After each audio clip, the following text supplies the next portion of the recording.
want to thank all of you for coming out today. Thank you all very much for that warm reception. What I'd like to do is talk to you for about 20 minutes tonight. When I'm done, I'd like to take any and all questions about anything and everything. It doesn't have to be anything I talk about. And when we're done with that, I'm going to stay right here and visit with folks for as long as folks want to visit. So if you can get a chance to ask your question, if you want to take a picture, if you just want to share something in private, I look forward to doing that as well. I'm going to start, even before I start my remarks, let's start with just a little bit of news of the day. You know, I'm sure many of you have been in school or working all day, so you probably haven't been glued to the TV. The political class spent all day today watching on cable news the big Gaza hearings.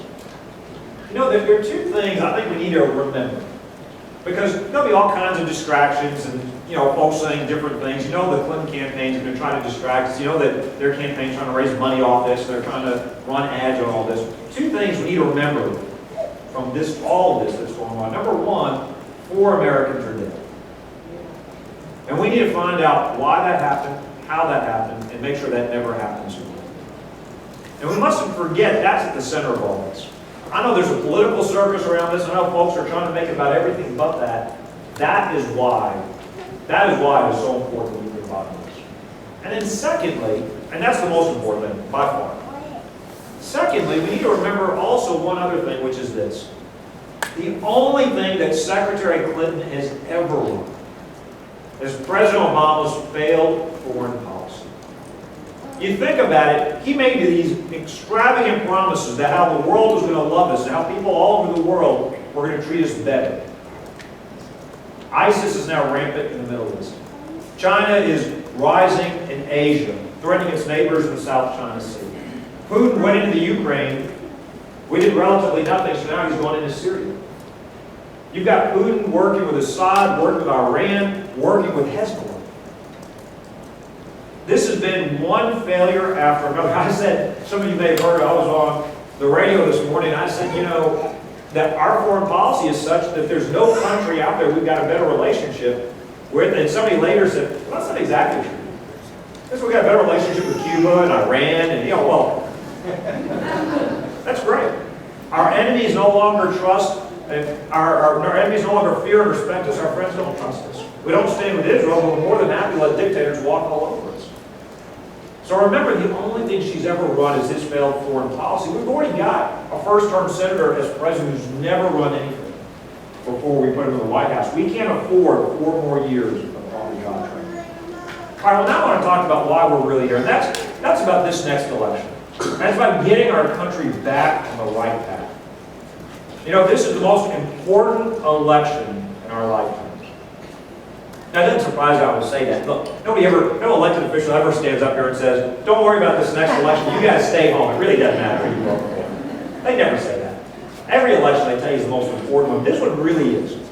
These recent elections have gotten more and more important. The reason I say that to you, if we played a game in here, we're not going to, but if I asked you just quickly to think in your mind, what was the worst thing this president has done to our country these last 7 years? I imagine if we went around this room, we could come up with a pretty long list. We could spend all night just doing that. Somebody may say, well, $18 trillion in debt. Somebody over here may say, well, no, it's the EPA strangling our economy, trying to regulate the water in our backyard. Somebody over here may say, well, no, it's the president's refusal to stand with Israel, even while he's about to allow Iran to become a nuclear power. Or somebody over here may say, well, no, it's actually creating a new government entitlement called Obamacare, where we can't afford the government we've got today. And the list goes on and on and on. I think one of the most dangerous things that he has done and is doing is trying to redefine the very idea of America. Yeah. I mean, think about it. You listen to his policies, you listen to his speeches. He's almost dividing us by race, by gender, by geography. He's almost teaching us that the real American dream is more government spending, borrowing, regulating. I mean, all of a sudden, we've got record dependence on the government. Record numbers of Americans on food stamps, record low participation rate in the workforce. Folks, the American dream has never been to have government take care of you. Parents all over this country don't teach their young kids, look, if you're really successful one day, we'll get somebody else to take care of you. That's not the American dream, that's a European nightmare. The American dream has always been, if you work hard, if you get an education, you can do better than your parents. You can be the first in your family to go to school. You can be the first in your family to start a business. You can be the first in your family to own a home. You can be the first in your family to do whatever you want. The American dream is the circumstances of your birth don't determine your outcomes as an adult. You don't have to be born to a wealthy family, the right zip code. You don't have to have a famous last name to do great things in this country. I want to tell you, some of you don't know much about me. I want to tell you a little bit about me, why the American dream is so important to me, about my family's background. Then I want to talk about what we have got to do to save the American dream for ourselves, our children, and our grandchildren. First, a little bit of background. So I'm passionate about this because my parents, they have lived the American dream. My dad, he's 1 of 9. Grew up in a house without electricity, without running water. First and the only one in the family to get past the 5th grade. Now I know because we've heard these stories every single day growing up. Somebody asked me once, well, he didn't walk uphill in the snow. I said, if he had thought about it, he would have said that too. But the reality is that almost 45 years ago, my parents got on a plane and came halfway across the world to Baton Rouge, Louisiana. They had never visited America before. They didn't even know anybody who would go on to Baton Rouge, could come back there and tell them what's the food, what are the people, what are the climate like. And my kids don't understand this, but there was no Google back then. They couldn't go online and search it. There were no computers back then at home. And they came anyway. My mom was pregnant with me, and they left behind their parents, their families, their friends. I was thinking of them. This young married couple leaving everybody they know behind to come to this new place. They were coming to an idea as much as they were coming to a specific place. They were coming to the idea of freedom and opportunity. They were coming for the American dream. They landed in Baton Rouge. My mom, she goes to school at LSU. My dad, he'd come here to work. Didn't want to be dependent on government. He wanted a job. He didn't know anyone. All he needed to do was he opened up the yellow pages and started calling company after company looking for a job. And I don't know how long that took. I don't know how many people hung up on him, but finally, he wears down a guy from a railroad company that tells him, fine, you can start work Monday morning. I call up with my dad. He tells his new boss, hasn't even met the guy yet. I know we got some younger students in here. I would just warn you, this is like one of the 10 worst things you could do during a job interview. He tells his new boss, that's great, I'll start working Monday. He says, now what? I don't have a car. I don't have a driver's license. So he tells his new boss, you're going to have to pick me up on the way to work Monday morning. Who does that? But the guy was so taken by his enthusiasm to work, that's exactly what he did. Several months later, I was born at a woman's hospital. That was what you would politely call a pre-existing condition when I was born. My parents' insurance didn't cover my birth, and I love what my dad did next. There's no Obamacare, no government programs. He simply went to the hospital. He found the doctor. No paperwork, no contracts, just 2 men standing alone in the hospital. And my dad said to that doctor, I want to send you a check every month until I pay this bill in full. He then shook his hand, and that's exactly what he did. You know, that's how we used to take care of things. It was a simpler time back then. When I was old enough to understand that story, I asked my dad, how do you pay for a baby on labor? I mean, I'm just curious, if you skip a payment, what do? Can the hospital repossess the baby? They send an ambulance and take him back? My dad says, you were such a bad little baby, we would have skipped a payment if that were an option, just to send you back. He said, don't worry, you're paid for. Nobody's ever coming to get you back. The reason I tell you that story, my parents, they came here to chase the American dream. They caught the American dream. They have lived the American dream. I want that same dream for my wife, for me, for my children, one day for my grandchildren. I want it for you, your children, and your grandchildren. And that's what this election is really all about. Now, since I've started, and I told you about my parents, I want to just talk for a couple of minutes about immigration before I come back to this election. I want to tell you about my parents' experience. My parents, when they came to this country, they came to this country legally. Now let's talk about immigration. I want to say some things. I know you're not supposed to say them, I'm going to say them anyway. Look, a smart immigration policy makes our country stronger. A dumb immigration policy makes our country weaker. And today, we have got a dumb immigration policy. Let's be honest.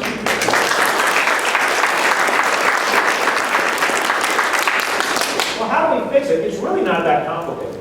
First step, we don't need a 1,000-page bill. We don't need a gang of 8 compromise. We don't need amnesty.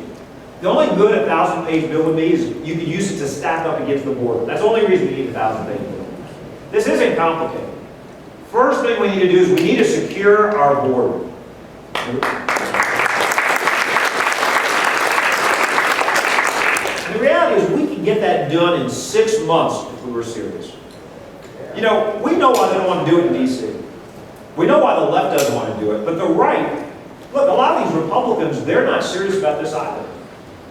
They've got big business interests that want open borders, want amnesty, want common core. And they threaten these Republicans. If you don't support our goals, we won't support you in your campaigns. Well, folks, it's time to fire those folks. Let's remind them they work for us, not the special interests. No, it won't be perfect, but we can secure the border in 6 months. But that's only a first step. That's not enough. As a second step, we've got to put an end to these sanctuary cities. Now, I know in D.C. they're talking about defunding them, and that's a good first step, but that's not enough. I've got a partners in crime package. I think we should tell these mayors and these councilmen, if you want to break the federal law, we're going to hold you criminally responsible as accessories to the crimes committed by people who shouldn't be here in the first place.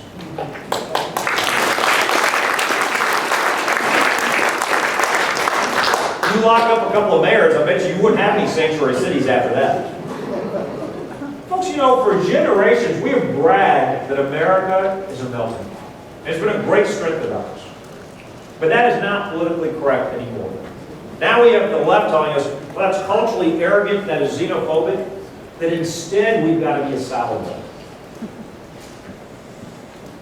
That is one of the dumbest things I've heard. I mean, you're allowed to laugh at that. That's okay. I saw some folks over here trying to crack up, trying not to laugh. That's one of the dumbest things I've ever heard. Look, we don't make anybody come to our country. Millions of people all over the world want to be here. Why in the world wouldn't we say to people, if you don't want to be an American, don't come? And certainly don't come and try to use our freedoms to undermine freedoms for other people. I don't know about you, but I am tired of the divider-in-chief we've got in the White House. Yeah.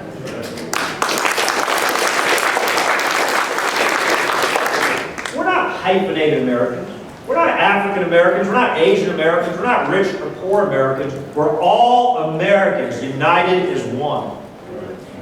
That's been a great strength of Americans. You know, this is what a smart immigration policy looks like. We say to folks, if you want to come here legally. Learn English. Adopt our values. When you get here, roll up your sleeves and get to work. Yeah.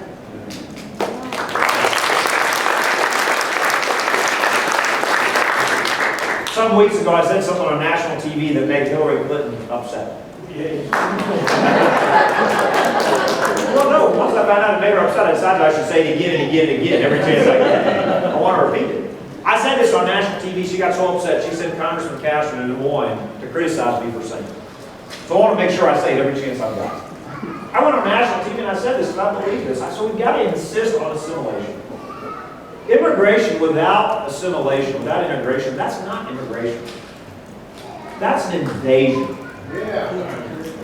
And that's what you see happening in Europe. Second, third generation immigrants that don't consider themselves parts of those societies and those cultures. Folks, we must not let that happen here. I'm here to tell you, look, no, I don't believe there's any external enemy that can ever take away our freedoms. But we can give them away if we're not careful. We are blessed to live in the greatest country in the history of the world. It's time for us to have a smart, not a dumb immigration policy. A policy that makes us stronger, not weaker. But what I want to say next may surprise you. Notice one of the things I said was it wasn't just the Democrats, it's also the Republicans in D.C. that have stopped us from securing our border. I'm a lifelong Republican. I'm a lifelong conservative. That's what I might say next. What I say next might surprise you. I'm actually angrier at the Republicans in D.C. than I am at the Democrats. I mean, at least the Democrats are honest. I don't know if you watched that Democratic debate. Bernie Sanders is a socialist. I remember there was a time when that used to be an insult in American politics. You call somebody a socialist, people get mad at you. He calls himself a socialist. We got $18 trillion in debt. They've got a debate where they're debating who can give away more free stuff, even to people that are here illegally. And not once does anybody ask them how they're going to pay for it. We could talk all night about that debate. I mean, apparently in the Democratic Party, you're not allowed to say all lives matter. Apparently that's a controversial thing. But you are allowed to say that climate change caused ISIS, or climate change is the biggest national security threat we face. They got one guy running for president, his big policy agenda, he wants to put us on the metric system. Really? That's the biggest challenge we face as a country? Well, no, but nothing they say makes sense. But at least they're honest. At least they're calling themselves socialists. Here's the problem. On the Republican side, they tell us one thing, they get elected, they do another. So it seems like in these elections, your only choices too often in D.C. are between honest socialists on one side, lying Republicans and conservatives on the other. That's a heck of a choice. Remember, they told us last year, give us the majority. I will stop Obamacare and ends. Look, Obamacare was almost every TV ad. You couldn't get away from it. They all said, give us the majority, we'll do this. Mitch McConnell was everywhere saying, I can't stop it right now because I'm not the majority leader. You know what we did our parts? We volunteered, we donated, we voted, we gave them the majority. What changed? Nothing. Obamacare is still here, amnesty is still here. And this year it's even worse. This year they've already waved the white flag of surrender when it comes to first defunding Planned Parenthood and secondly on stopping this bad Iran deal. On Planned Parenthood, look, the Republican Party can't defend innocent human life. What good is the Republican Party?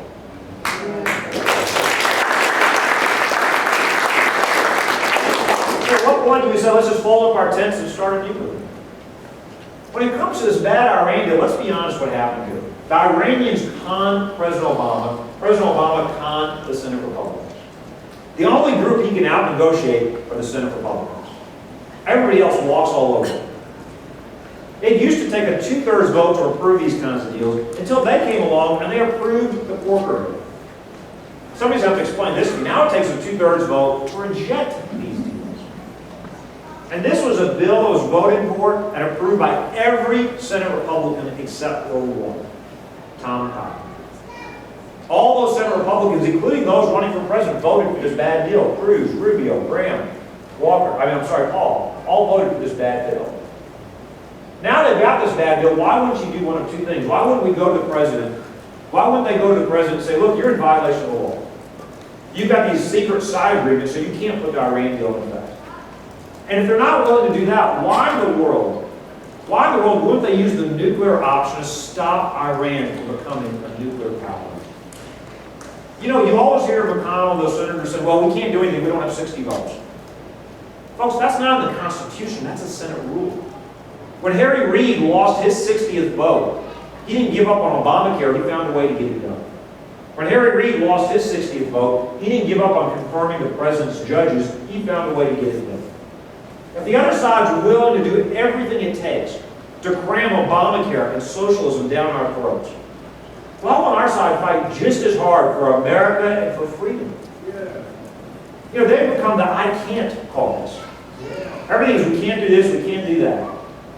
When we took on ethics reforms, when we cut government spending, when we cut off Planned Parenthood, the same political establishment told us we couldn't do that in Louisiana. We found a way to get it done. I'm tired of the I can't caucus, the surrender caucus.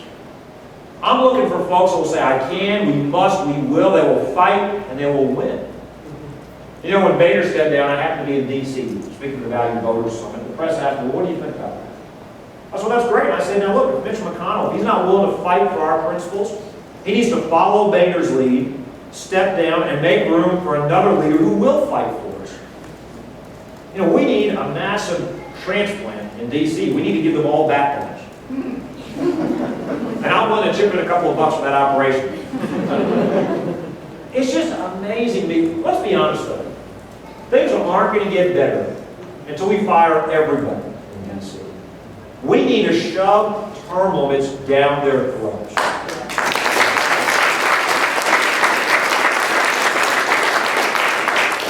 The Founding Fathers never intended there to be a permanent governing political class, this political elite. That was in large part what we fought the Revolutionary War over, to get rid of that. They never intended these folks to make six-figure salaries, become seven-figure lobbyists. This was supposed to be a part-time, temporary job. These are supposed to be farmers, business people, family people who left their communities, went to service temporarily, and then came home. Wouldn't it be great if they lived under the same rules they passed for the rest of us? They loved Obamacare so much they exempted themselves from it. We needed not only term limits, a ban on them being lobbyists, and in addition to that, instead of paying them these six-figure salaries, pay them a per diem. I'd go a step further. I'd pay them a per diem for every day they stayed outside of D.C., rather than every day they went to D.C. 7 of the 10 fastest growing counties have been in the D.C. area. That's not a sustainable economy.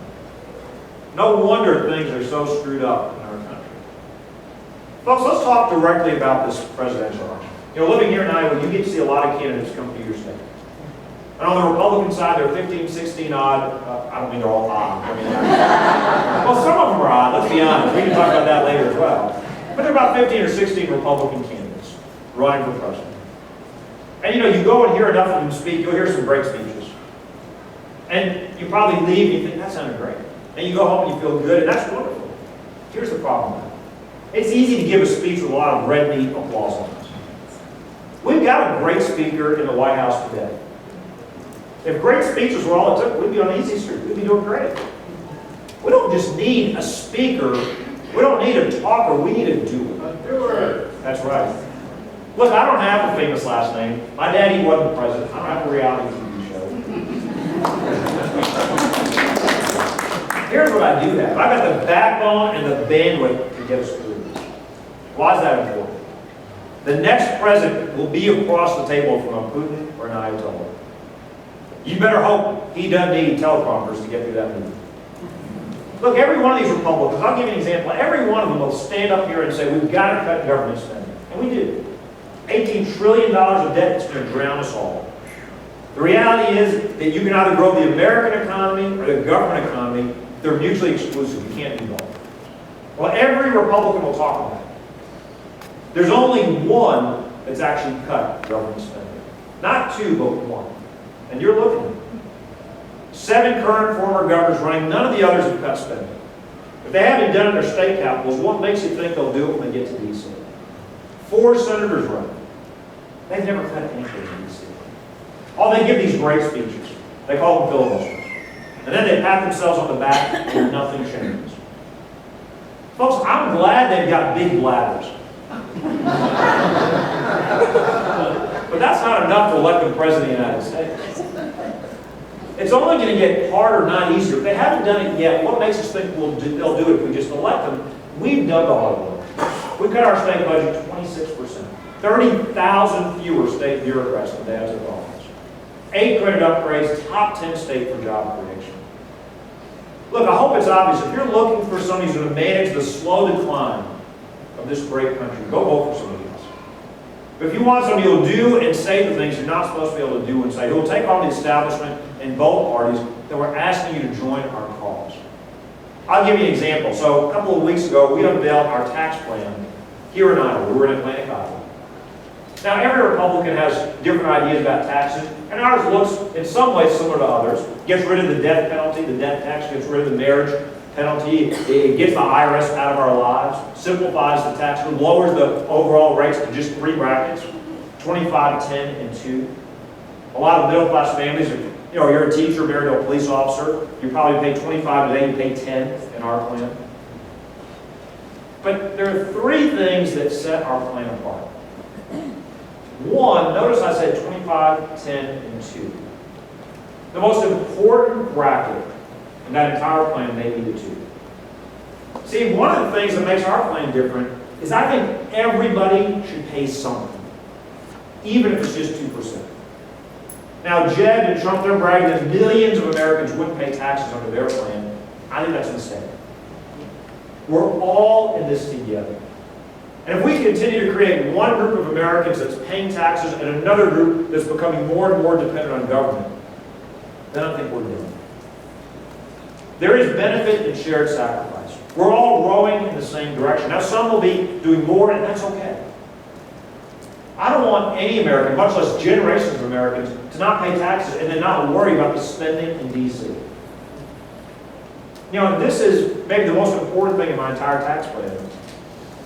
Earned success is so much more rewarding than unearned success.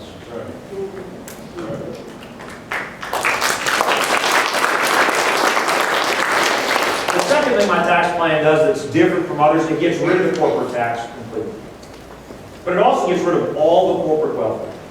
Look, we know the big businesses aren't paying their taxes. They got lobbyists and accountants. They find loopholes. They don't pay their taxes. But the current tax code encourages them to invest overseas. I want those jobs and investment to come here. It's the small businesses that get hit hard today. Under our tax plan, we grow the economy 14%. We would grow wages 9%. We'd add 6 million jobs. The third thing that makes our plan different, we intentionally shrink the size of government. The left thinks that's a critique. We did it on purpose. Remember, you either grow the government economy or the American economy. Folks, this is a bold tax plan, but we need bold ideas. If we just make incremental change, just electing any Republican is not good enough. Jeb Bush said we've got to be willing to lose the primary in order to win the general. I disagree with that. I want to translate that for you. That is the establishment telling us, hide your conservative beliefs and principles to try to get the left and the media to like you. That never works. If we do that again, we will lose again. We will deserve to lose again. This country doesn't need us to become a second liberal party, or a cheaper version of the Democratic Party. Why don't we do something different for a change? Why don't we embrace our own principles? There's a radical idea. You know, I want to say something. I don't mean to offend anybody, but let's just be really honest about where we are today as a country. The idea of America is slipping away from us. That freedom and opportunity that brought my parents halfway across the world 45 years ago is slipping away right in front of our eyes. We must never take this great country for granted. But in these last 7 years, we've seen more change than I thought was possible in such a short period of time. The idea of America is slipping away. Planned Parenthood is selling babies parts across the country. $18 trillion of debt. The EPA is trying to regulate water in our backyard. We can't afford the government we've got. They created a new entitlement program called Obamacare. Record number of Americans on food stamps. Record low participation rate in the workforce. We have a foreign policy where we treat our friends like dirt. We let our enemies walk all over us. We won't stand by Israel, and yet we're about to allow Iran to become a nuclear power. We have a president who won't even say the words radical Islamic terrorism. He has declared war on trans fats and a truce with Iran. I've got a deal for him. I'll protect my kids from Oreos and Twinkies. If he'll do his job and protect us from radical Islamic terrorists.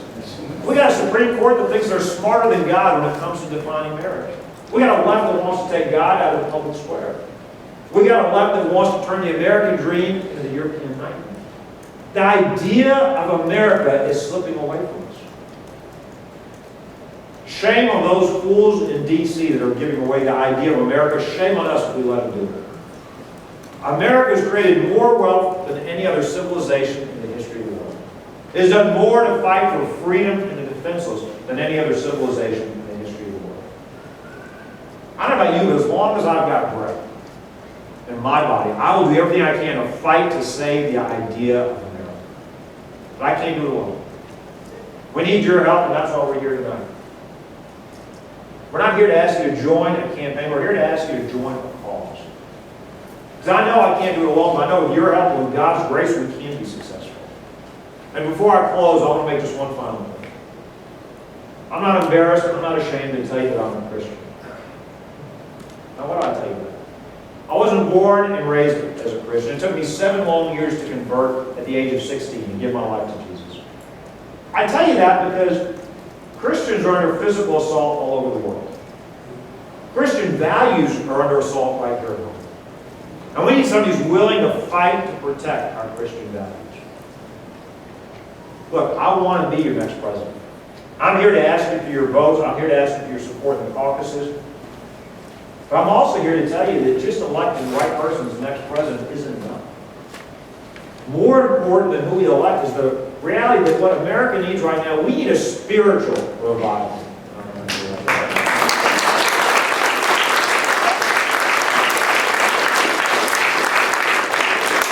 I, for one, think we're ready for it. You know, Churchill used to say this about the American people. You can always count on the Americans to do the right thing after they've exhausted every alternative. I don't know about you, but it feels like after these last 7 years, we've exhausted pretty much every alternative. Why not do the right thing? We're not just talking about defending Christian values, we've actually done that in Louisiana. Most pro-life states 6 years in a row. When the first video came out, we launched an investigation in Planned Parenthood. When the second and other videos came out, we canceled. We were the first state to cancel their Medicaid contracts, so they wouldn't get taxpayer dollars in the state of Louisiana. They didn't like it.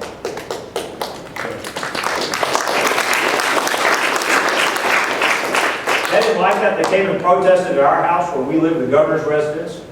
And they've got a right to be there, First Amendment rights. But being Southerners, we decided to provide some hospitality. You have guests, you should provide entertainment. So we put a giant screen outside, and we showed those barbaric videos over and over and over during their protest.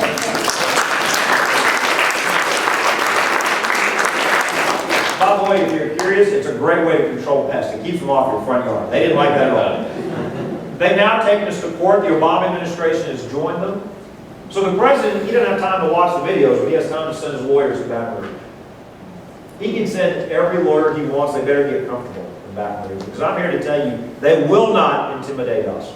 We will fight every chance we can to defend innocent human life in the state of Louisiana.